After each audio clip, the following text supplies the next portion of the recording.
తమ్మి ముఖ్యమంత్రి ఏమో తిరుగుతాండు ఈ ప్రచారంలో మీరు చూసిర్రు.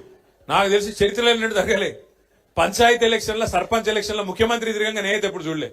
విజయోత్సవాల పేరిట ఏది 2 సంవత్సరాలు నిండాయి మేమేదో గొప్పగా నడిపినాం అని చెప్పి విజయోత్సవాల పేరు మీద జిల్లా జిల్లా తిరిగి ముఖ్యమంత్రి గారు కూడా పరోక్షంగా సర్పంచ్ ఎన్నికల్లో ప్రచారం చేశారు. ఇక ఎమ్మెల్యేల బెదిరింపులకైతే ఇక అంతులేదు పొంతులేదు. గెలిపియపోతే చూస్తున్నారు మీరు, ఎమ్మెల్యేలు స్పీచ్లే ఇస్తాను రూపంగా, ఇండ్లియా నా ఇంటి ముంగడికి వస్తే మెడల్ పట్టి నూకుతా అని చెప్పి వాళ్ళు మాట్లాడుతూ ఉన్నారు. అట్లా బెదిరించింది. ఇక కొన్ని దగ్గరలో అయితే ఇంకా అన్యాయం. నిన్న నేను సూర్యాపేట జిల్లాకు పోయినా, నల్గొండ జిల్లాకు పోయినా, అక్కడైతే అన్యాయం.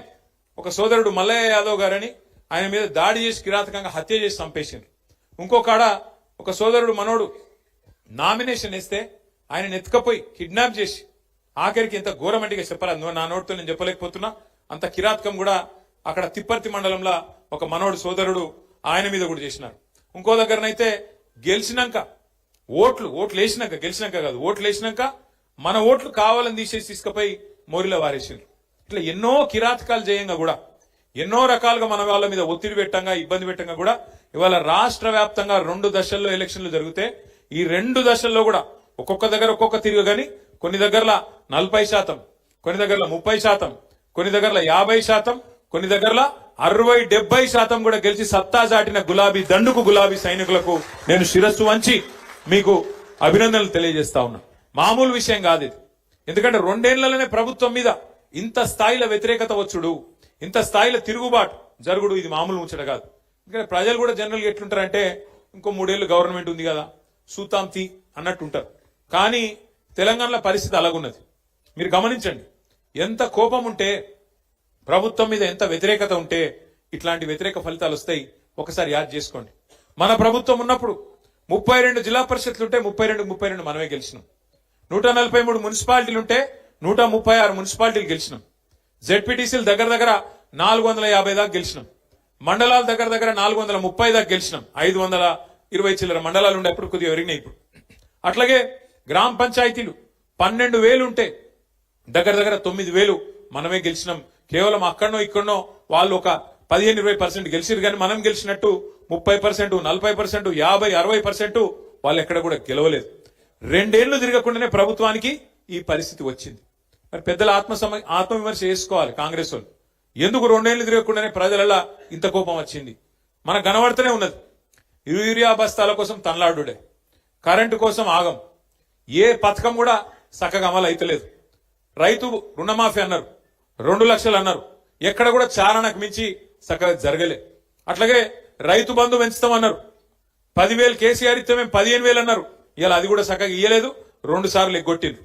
ముసలోళ్ళకు పెన్షన్ పెంచుతామని చెప్పి ఆశ పెట్టి 2,000 4,000 చేస్తామని ఆశ పెట్టి ఆ 2,000 కూడా 2 నెలలు ఎగ్గొట్టింది ఈ ప్రభుత్వం. 2 ఏళ్ళు అయినా కూడా 100 రోజుల్లో చేస్తామని చెప్పి 800 రోజులు అయినా కూడా అవి కూడా చేయలే. మహిళలకు మోసం చేసిండ్రు, నెలకు 2,500 అన్నారు, తులం బంగారం అన్నారు, అవి కూడా ఇయ్యలే. ఇవన్నీ చేయబట్టి ఇలా ప్రజలల్లా విపరీతమైన కోపం ఉన్నది. కానీ మనం బాధపడవలసిన అంశం గాని భయపడవలసిన అవసరం గాని ఎంత మాత్రం లేదు. ఇప్పటికే దగ్గర ఆటాన గవర్నమెంట్ అయిపోయింది. ఎందుకంటే ఆఖరి 6 నెలలు 9 నెలలు ఏమి ఉండదు, ఎలక్షన్ తప్ప ఏం లేదు. 2 ఏళ్ళు అయిపోయింది, చూస్తుంటేనే 2 ఏళ్ళు ఒడిసిపోయింది. ఇక మిగిలేది ఇంకొక 2 ఏళ్లే ఉన్నది. ఇంకా తర్వాత ఎలక్షన్ వస్తుంది పక్కా. గెలిచిన సర్పంచులు ఉప సర్పంచులు మీరు ఒక్క విషయం దయచేసి యాద పెట్టుకోండి. ఈ గవర్నమెంట్ లో మీరు పనిచేసేది 2-2.5 ఏళ్లే. మళ్ళీ అటెన్క వచ్చే గవర్నమెంట్ లో, మన గవర్నమెంట్ లో మళ్ళా 2-2.5 ఏళ్లు మీరే ఉంటారు. కాబట్టి దబ్బన వీళ్ళు ఏమైనా కొద్దిగా కష్టపెట్టినా, కొద్దిగా ఇబ్బంది పెట్టినా 1 సంవత్సరం ఓర్చుకోవాలి అంతే. అటెన్క ఏముండదు, వీళ్ళది అటెన్క ఏముండదు. మీకు వచ్చే పైసలు ఎట్లాగ వస్తాయి?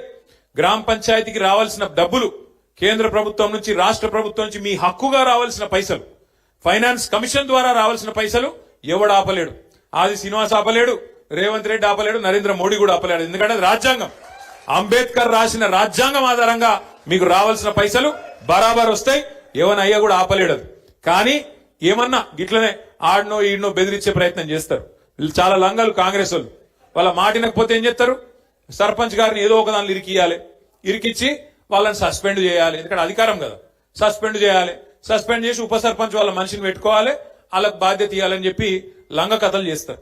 అందుకే మనకు కూడా తెలివి ఉంది కాబట్టి, భగవంతుడు వాళ్ళకే కాదు మనకు కూడా తెలివితేటలు ఇచ్చిండు కాబట్టి నేనేం చెప్తున్నా అంటే జిల్లాల వారీగా సర్పంచులకు అండగా నిలబడతందుకు ప్రతి జిల్లాలో లీగల్ సెల్ ఏర్పాటు చేస్తాం. ఎక్కడ ఎవడన్నా మిమ్మల్ని సస్పెండ్ చేసే ప్రయత్నం చేస్తే వెంటనే ఒక సెకండ్ కూడా మీరు ఆలస్యం చేయకండి. జిల్లా పార్టీ ఆఫీస్ ఇక్కడనే మీకు పక్కనే ఉన్నది. ఇక మన జిల్లా గింతనే జిల్లా, చిన్న జిల్లా, 12 మండలాలు, 2 మున్సిపాలిటీలు, చాలా చిన్న జిల్లా మనది. వెంటనే అర్ధగంట లోపల మీరు ఇక్కడికి రావచ్చు. లక్ష్మీనరసింహారావు గారిని, రవిశంకర్ గారిని, రసమై బాలకృష్ణ గారిని, మా తోట ఆగయ్య గారిని నేను కోరుతా ఉన్నా. ఎక్కడ ఏ ఊర్లో చిన్న, ఇప్పుడు 83 మంది మాత్రమే కాదు, ఇంకా 17 నాడు మళ్ళీ ఎలక్షన్ ఉంది, మళ్ళా జోరుదారు గెలుస్తాం, నాకే అనుమానం లేదు. ఎక్కడ చిన్న సమస్య వచ్చినా సర్పంచ్ గాని ఉప సర్పంచ్ గాని వెంటనే ఇక్కడ లీగల్ సెల్ యాక్టివేట్ చేయాలి, వెంటనే కోర్టుకు పోవాలి, మన హక్కుల కోసం మనం కొట్లాడాలి. ఈ విషయంలో రాజీ పడొద్దని చెప్పి నేను కోరుతున్నా. మీకు కూడా ఏ గ్రామంలో నన్ను ఎవడని ఇబ్బంది పెడితే, అధికారో ప్రభుత్వంలో ఉన్న పెద్దలో ఇబ్బంది పెడితే ఒక సెకండ్ కూడా మీరు ఆలస్యం చేయొద్దు. మీ ఇన్ఛార్జ్ గారికి వెంటనే చెప్పి అన్నాయో ఇట్లా చేస్తున్నారు, వీళ్ళు ఆగం చేస్తున్నారు అని చెప్పి వెంటనే మీరు స్పందించి ఎక్కడ వాళ్ళు అక్కడ హుషారుగా కాపాడుకోవాలి. ఎందుకంటే గెలిపించడం ఒక్కడే కాదు కదా, గెలిచినాక కాపాడుకుంటూ కూడా మన బాధ్యత. మన హక్కులు తెలుసుకోవాలి, మన హక్కుల కోసం కొట్లాడాలి. ఖచ్చితంగా రాజ్యాంగం ఆధారంగా మనకు ఏదైతే రావానో వాటిని బ్రహ్మాండంగా వసూలు చేయాలి, బ్రహ్మాండంగా హక్కులు తీసుకోవాలి. అయితే ఇంకొక మాట కూడా నేను మీకు విజ్ఞప్తి చేస్తున్నా. 10 ఏళ్లలో మనం ఏం చేసినాం, ఇవాళ ఈ 2 ఏళ్లలో ఈ ప్రభుత్వం ఏం చేసింది గ్రామాలకు ఒక్కసారి నాకంటే బాగా మీకే తెలుసు. ఒకసారి యాద్ చేసుకోండి, ప్రజలకు కూడా యాద్ చేపియండి. 10 ఏళ్లలో మన ప్రభుత్వం ఉన్నప్పుడు భారతదేశానికి ఆదర్శంగా పల్లెలను నిలిపిండు కేసీఆర్ గారు. ఇదేదో నేను మనకు మనమే కితాబిచ్చుకుంటలేం, మనకు మనమే సర్టిఫికెట్ ఇచ్చుకుంటలేం. మన రాజన్న సిరిసిల్ల జిల్లా పరిషత్ కు కేంద్ర ప్రభుత్వమే ఉత్తమ జిల్లా పరిషత్ అవార్డు కూడా మన జిల్లాకే ఇచ్చింది. యాద్ చేసుకోండి మీరు ఒక్కసారి. అట్లాగే భారతదేశంలో జనాభా పరంగా చూసుకుంటే మన జనాభా ఎంత? మనం 3% కంటే తక్కువ ఉంటాం. మొత్తం దేశం జనాభా 145 కోట్లు అయితే మనం 4 కోట్లు, అంటే 3% కంటే తక్కువ. కానీ 3% కంటే తక్కువ జనాభా ఉన్న రాష్ట్రం కేంద్రం పంచాయతీ రాజ్ అవార్డులు ఏది ఉత్తమ పంచాయతీలు ఎక్కడున్నాయని ప్రకటిస్తే 3% కంటే తక్కువ జనాభా ఉన్న రాష్ట్రం 30% అవార్డులు కొట్టినాం మనం కేసీఆర్ గారి నాయకత్వంలో ఉత్తమ పంచాయతీలు. మరి ఇది భారతదేశంలోనే రికార్డు, ఏ ప్రభుత్వం కూడా ఇంతవరకు సాధించలేదు రికార్డు.